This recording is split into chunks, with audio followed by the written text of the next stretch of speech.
Yeah, obviously a painful ending to a pretty well-played game by our team. I thought offensively, I thought we played about as well as you can play. Shot 54%, 19 assists, only 6 turnovers. We just played at a really high level, got the ball to a lot of good places, had 5 guys in double figures, and that's why it's so painful. I'm sure somebody will ask. We had a mix-up in the last play. I don't know if it was the scorer's table or my staff made a mistake, but obviously it's my responsibility. But we thought Roberson was still in the game for them, and he's their best offensive rebounder, so we had City in there to make sure that he didn't tip one in. And then you look out, and he's not in the game, and we're in trouble because he isn't used to guarding perimeter players that often, and he leaves a shooter, and we lose on the last second shot. So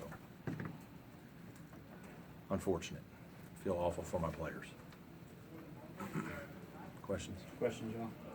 Coach, were you expecting them to go for 3, or were you more concerned about? I think they, in that situation, they're going to do whatever's there. If you don't guard them, if you stay with the 3-point shooters, which is what we would have done, they're going to attack the rim and try to make a layup run or whatever you want with guys crashing. And if you help out of the corner, then they're going to shoot the 3 to win because that's what's there. So that's what City did. Unfortunately, made a shot. Seemed like they really hurt you on the boards, especially second chance points. Yeah, I think that was a big factor for us too. I thought our initial shot defense was better, but you start the second half, and I think 3 of the first 4 possessions they're getting second chance opportunities, and it's hard. We're a little undersized in there. JB's a smaller guy, playing against Leiden, and so that's not easy for us. And I do think that was a factor in the game, the extra possessions. Roberson got 7 rebounds in 22 minutes. He's one of the better offensive rebounders in our league. And even Torian Thompson, their center, got 3. So I agree with you 100%. I thought the offensive rebound baskets, and then we had a couple of other mix-ups. We had 2 out-of-bounds plays where we gave them baskets that were bad. Those are the ones that kill you in a game like this. If you can stop them or make them have to bring it out and run offense, you have a better chance to stop them, and we didn't make those plays. It seemed like you got just about every kind of shot you want to get against their zone. I mean, you did. Yeah, we got a lot of good looks.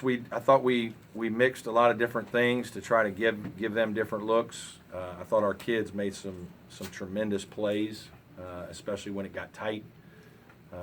And showed great poise. The last play with a tie game, to run it down, there was a 5-second difference, and we ran it down. Unfortunately, you look up now and it's like, hey, we shot 2 seconds too early. But that's one of the more difficult things against the zone is, how long is too long, and otherwise you don't shoot at all, and then you pass it back out, and now you barely even get a shot. And so,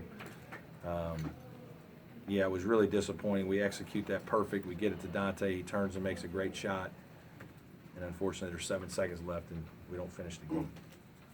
They went to that press, and then you guys were able to break it, get some advantage, and then a couple of those times you missed those easy passes. Yeah, that really hurt. We did a great job. We had the one bad turnover against the press, at which Dante had called timeout. But we broke it. JB had a wide open 3, missed it. We took it to the rim, missed it, got the rebound, missed it, layups. Had another time, I thought we got fouled on the other time, where City, I thought, got pushed and didn't get a call. And obviously those 3 or 4 possessions, and then I think we broke it once or twice and then just ran offense. But we didn't turn the ball over for points. We didn't give them anything easy out of it. We just, we had chances when we broke it to go score and really put a nail in their coffin, and we just couldn't quite finish.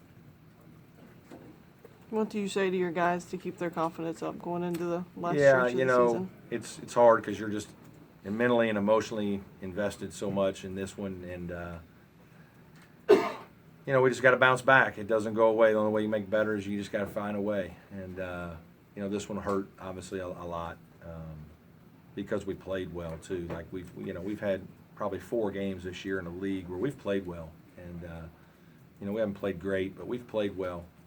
Made plays, made big shots, haven't turned the ball over a lot, run good stuff. Just defensively, we're just not quite at that top level to finish off a couple of these games. Given the last two games, how do you hit the reset button as you head into one of the toughest environments in college basketball? Don't worry about any of that. Just, take a day off tomorrow, come back, try to learn a couple things from this game, and then just get ready to go play another game. And, get our team prepared, try to emotionally get them as back as you can. Sometimes that's harder than the physical part of it is, people forget, like we start this in August and been playing games for November, and it's just different when you're the ups and downs of your season when you play 30 games as opposed to once a week. It's just you got to try to snap out of it, and the emotional ups and downs of the season are challenging. You got to try to keep your guys going. You got some players that have never played at Cameron. Is it particularly hard to get them ready for that type of an environment? It is, but we'll worry about that in a couple days. Thank y'all. Brad, one Yeah. clarification. Did you say that the Digite was supposed to be on the shooter? No, we thought Roberson was in the game, so he would have guarded him, and if we would have known that Roberson was not in the game, we would have subbed Gite out and put another smaller guy in who's used to guarding. So.